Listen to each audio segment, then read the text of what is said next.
put these two dates on one line, teaching at Oxford by 1096, the conventional beginning of the Aztec Empire in 1428. The gap is 332 years, so the viral fact is basically true. It is also built from two dates that are not birthdays. Oxford was not founded in 1096, and the people later associated with the Aztec Empire did not suddenly appear in 1428. To test the claim honestly, we need 5 starting lines: teaching, university, city, state, and empire. Do that, and the headline survives, but for a much more interesting reason than the internet usually gives you. Start with Oxford. Its own official history says there is no clear foundation date. What it gives us instead is evidence that teaching existed there in some form by 1096, that is carefully chosen language, which is not being a modern campus opened that year, or that one organization already controlled everything called Oxford today.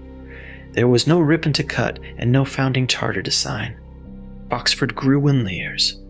Its teaching expanded rapidly after 1167, and by the late 12th century a community of masters and students was becoming an academic society. Oxford's own constitutional history says the institution had no single founder and no founding charter. It evolved. The institutional pieces arrived one by one. A chancellor was established in 1214. In 1216, Oxford's masters were described with a Latin term for a legally recognized body of people. By 1231, the masters were recognized as a corporation. The medieval term did not mean a modern research university, but it did mark a collective institution with a legal identity. That is a much stricter milestone than the first evidence of teaching. The colleges came later, still. Several of Oxford's oldest colleges trace their beginnings to the period from 1249 to 1264. So the Oxford of 1096 did not look like the Oxford in the tourist photograph. The name now covers centuries of accumulated institutions. You could even choose 1571, when Parliament formally incorporated Oxford under its enduring legal name. That would make Oxford younger than the Aztec Empire. But Oxford's legal history explicitly says that Act confirmed an existing university. It did not create one. The date is legally important and historically useless as a birthday. Now apply the same care to the other side. Aztec is a broad English label. The people of Tenochtitlan were one group within a wider political world. The Triple Alliance linked Tenochtitlan, Texcoco, and Tlacopan. The Aztec Empire is the familiar name for the imperial system that grew from that alliance. These ideas are related, not interchangeable. Their history did not start with an empire. Their origin traditions describe a long migration from Aztlan before settlement in the basin of Mexico. Mexico's National Institute of Anthropology and History places the broad migration period, somewhere around 1150 to 1300, but there is no secure departure date. The stories combine remembered movement, political identity, and myth. The next possible beginning is the city. Tenochtitlan is conventionally dated to 1325, linked to the indigenous year sign, 2 house. A pre-Hispanic monument called the Teocalli of the Sacred War preserves a 2-house image associated with the city's foundation memory. It is material evidence that the date mattered within the city's history. It does not turn a long process of settlement into a photographed instant that makes 1325 meaningful, but not perfectly certain. The surviving written foundation accounts were recorded later, after oral traditions had already carried the story forward. Scholars also disagree over how indigenous calendar dates align with the European calendar.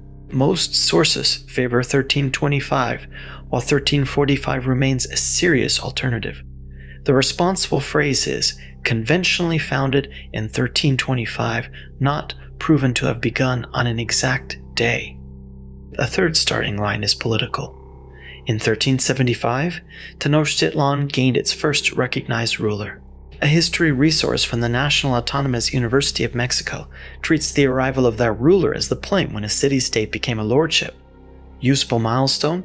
Yes. Birth of its people? No. Then came the imperial turn.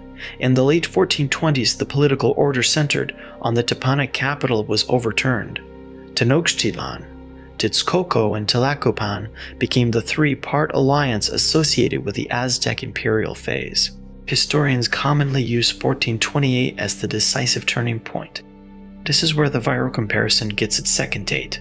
Institutional histories of the National Autonomous University of Mexico and the Metropolitan Museum of Art use 1428 as the beginning of the Triple Alliance's imperial era, which lasted until 1521. On that conventional timeline, the empire spans about 93 years. In this precise sense, Aztec Empire refers to a relatively late political phase, not the first appearance of a people, language, or culture. But 1428 needs an asterisk. The Met places a change at about 1427. A study hosted by Mexico's National Institute of Anthropology and History reviews alliance formation as a process running from 1427 to 1433. Some historical accounts make cooperation in the 1428 war clear, while Tenochtitlan's place in the three-way structure becomes explicit later. These dates do not expose one source as a fraud. They show what political formation often looks like when later accounts preserve different stages of the same transformation.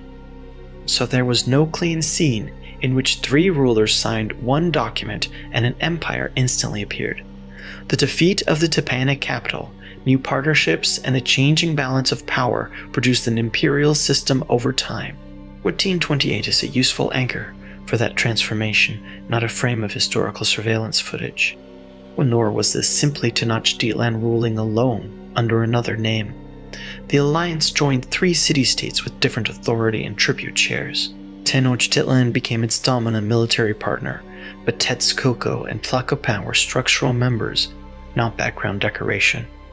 Calling the whole alliance one people's empire erases how it actually worked. Now we can run the comparison without cheating. From Oxford's earliest documented teaching in 1096 to the conventional imperial turning point in 1428 is 332 years. Compare that same Oxford date with Tenochtitlan's conventional foundation in 1325, and the gap is 229 years. The arithmetic is the easy part. The difficult part is remembering that teaching evidence, city foundation, and imperial turning point describe three different kinds of beginning. Both calculations are correct as long as the labels stay attached. Perhaps 1096 still feels too generous to Oxford. Fine.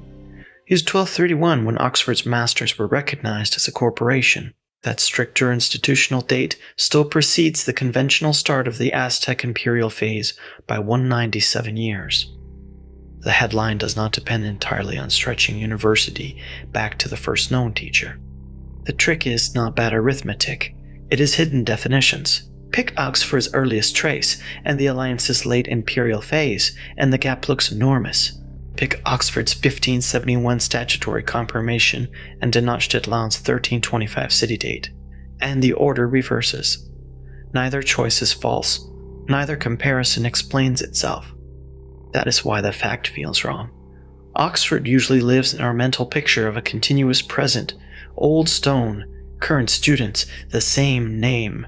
The people of Tenochtitlan are often compressed into an ancient civilization box, and the conquest of 1521 becomes the date that dominates the whole story. But the imperial phase before that endpoint was relatively brief.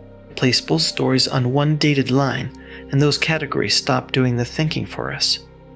The real comparison is not Europe versus the Americas or old versus advanced. It is one evolving institution against one late phase in another society's political history. Oxford has layers: teaching, scholarly body, corporation, colleges. Central Mexican history has layers too: migration tradition, city, lordship, alliance, and empire. Older then becomes meaningful only after you choose matching layers. So, is Oxford University older than the Aztec Empire? Yes. If Oxford means its documented teaching and medieval institutional tradition, and the Aztec Empire means the Imperial Triple Alliance. But Oxford was not founded in 1096, and the Aztecs were not born in 1428. The accurate fact is narrower. It is also better. History feels strange when we remember labels instead of sequences. Put the sequences back, and the viral fact stops being a trick. It becomes a window into how cities, institutions, and empires actually take shape, gradually, unevenly, and without waiting for a perfect birthday. The dates still matter. They just matter as signposts in a process. not magic switches that turn history on. If you enjoy seeing viral facts survive a real definition check, subscribe to Behind the Normal for more hidden histories.